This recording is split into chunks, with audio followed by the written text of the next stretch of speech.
graphing a boundary line for each equation.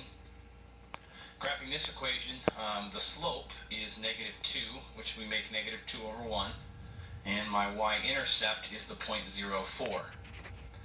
So I'm going to go over here and start at 0, 4, and my slope is down 2 to the right 1, down 2 to the right 1.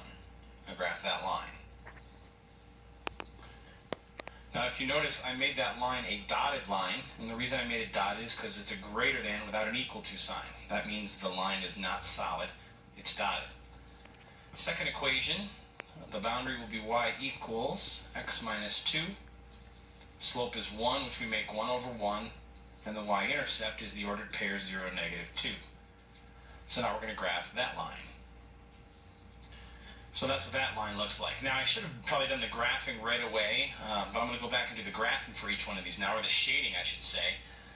Looking at this first line, I want to try a point, and I like to try 0, 0, so I'm going to see if 0, 0 fits in the original. So plug in 0 for y, 0 for x, and we end up with 0 greater than 4, which is false. That's a false statement. So we know that 0, 0 is on the bad side for the blue, so I want to shade on the right side. Then with my second line, I'm going to try another point. I'm going to try 0, 0 again, just because I like that point. You can try any point as long as it's not on the line. So I plug in 0, 0 into the original right here. 0 is less than or equal to 0 minus 2. Is 0 less than or equal to -2? That is also false.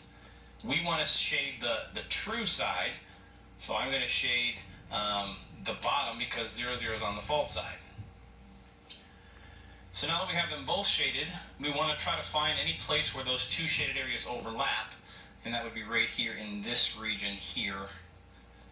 And so I make that a darker shade. With your pencil, you just make sure that that's shaded in darker. With the use of technology here, I'll just make it purple. So my solution is this purple area. It's the only area that is overlapped or crossed by both the blue and the red area, so this dark area on the right is my solution. Here's our next example of